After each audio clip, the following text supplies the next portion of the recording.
Next activation was a 2-point Confederate one, and for this, I realized I think I said something wrong about rallying this guy. I'd need to get a leader to rally him, but what I don't need to do is I could move him to join, and I did this by rail, Johnston's force, and that saves me a strength point now. Okay, great. The other point ran up, took roll up, burnt the depot there, so I've kind of caused some further disruption to the Union plans in the Missouri area. For the Union, they reinforced from it out of Ohio, and well, I'll try to figure out what I'm doing, but there just aren't a lot of things to do when you get a 2-point activation. So it's kind of when you get those low point activations, you got to kind of decide, well, what am I going to spend them on in this case? I didn't want to take reinforcements because if I get a big pile of reinforcements, I can use those to delay my activity and go later in the turn. Next turn, of course, it means I don't have my troops all on the board initially, or my leaders all allocated initially. But I'm okay with that. Spending command points, command points are always a rarer resource, basically. You're always running out of those, so spending them to get some of these cities in the north, in the northwest, to move their garrisons, as it were, into places where I could actually use them is fairly important. Johnston's demoralized army is no match even for Buell. He's marched out at a slight edge still, but with the reroll, +2 to the die roll because he had at least one bonus leader. He would get a +1 otherwise. He's managed to push Johnston back across the Potomac and shifted some troops into Washington, grabbing that rail line there. He's kind of turning the tide on the Confederates that were ahead here. On the other hand, Van Dorn has quite a stack here, including Stand-Watie, for whatever he ends up being worth. Which, he might be a strength point. You never know. And this is going to be a short one because we're at the end of the line here on turn 2. The Union ended up with a lot of command points at the end that essentially they had to burn. Naval command points primarily. Some reinforcements that they didn't really want to bring in necessarily right away. Most specifically, a Trans-Mississippi. Discretionary, they were a little iffy about.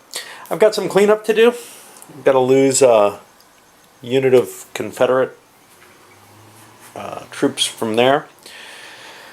But before I'm not gonna show you all the fiddling, the adding the 3 victory points for the CPUs and stuff like that. But we do have a couple interesting things to happen. First of all, 2 states have converted over. West Virginia's become Union, so that's another 2, 3, 4, 5 points. And I'll give them that right away. And that's making Washington no longer an auto win. Really early in the game, it's possible the Confederates can take Washington and just win the game. Now, they can take Washington and do that 10 or 20 points, and that probably actually assures them the long-term win. But I don't know. It becomes, first of all, less possible, but also less tempting a target if you can't get the auto win that way.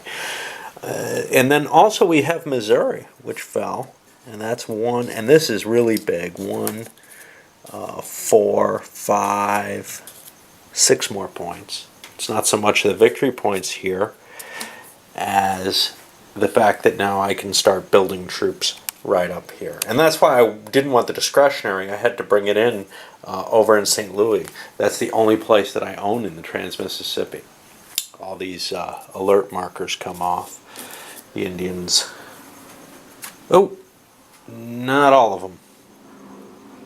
Yeah, all of them.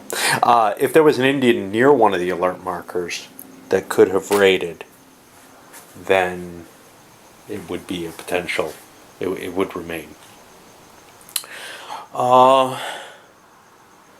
So yeah, position-wise, there's not a lot the Union can have done already. They've gotten their two big things, the Missouri, West Virginia. Often those fall in the first turn, but overall they've come out, I think, ahead in the exchanges that happened in the Maryland area. The Confederate Army's a little out of position. Then again, the Union Army has to kind of worry. I may have to build a river transport or something here along the Potomac. In fact, building the ones I built over here on the Mississippi may have been a mistake. It's a good idea to get ships into place here, because otherwise the Confederates might actually be able to capture Washington still. Of course, Buell has a decent chance of intercepting them. 50-50. And if he does so, that's an unpleasant situation. He also has a chance to just move here if the Confederates move into this space. So it's more than 50-50, because the Confederate movement into here could cause a move into Washington, and the Confederate movement here can. So you get a fairly good chance of protecting that. Confederates, however, have done some good things. They have their fortress here, and they have a fortification down in New Orleans now. Both sides are poised to march into Kentucky. That favors the Union strongly with the rail lines. I don't know how the Army of Tennessee is. It's not terribly big. It's only 8 strength points. I spent a lot of strength points building up my Mississippi defenses, because every time I've tried to get Kentucky with the Confederates, it hasn't worked. It's just too tough a nut to crack. Sometimes you can hold it off, though. You can hold Bowling Green or something and keep the Union from grabbing it as a state. Because once the Union gets it as a state, they can start building their reinforcement points there. They won't be able to do that if they convert Tennessee. It'll be neutral then. It'll just be a conquered state. But if you, as soon as you convert a border state, it becomes part of the Union. And well, that's a major factor there. Over here in the West, not a lot happening, just this one burn that happened early. Van Dorn's got a decent little force together here with Stand Watie as well. Is it enough? Well, it's not enough to take the offensive. I feel like the Confederate ability to really take an offensive has decreased tremendously. The only place wherever Lee ends up could be quite interesting, because he is very, very potent with his 3 rerolls, etc. Historically, Lee took an offensive, or several offensives in the East. I don't know how much they really make sense in this game. In this game, what you really want to do is you want to focus on holding as much of the Confederacy together and garrisoning it as much as you can, which is why things like New Orleans are important. It's why you don't ship troops out of Mobile, but you consider fortifying it. You consider trying to avoid the Union from just interdicting your coastal areas. That's more important than whatever limited gains you can get up here. Unless you can take Washington, forget it. I mean, seriously. Because even cutting Washington off, which I've seen, those 2 points per, it's not enough to sway things. What you really want to sway things is holding your Confederate territory as solidly as you can. That's the best you can do. And, these first couple turns, the Confederates have the ability to do some cool stuff, perhaps. But after this, now they've got to start getting serious, and they've already made some steps towards that with fortifying the Mississippi. All right, let's send this one up. Yeah, I know. I've dragged it out as much as I can, trust me.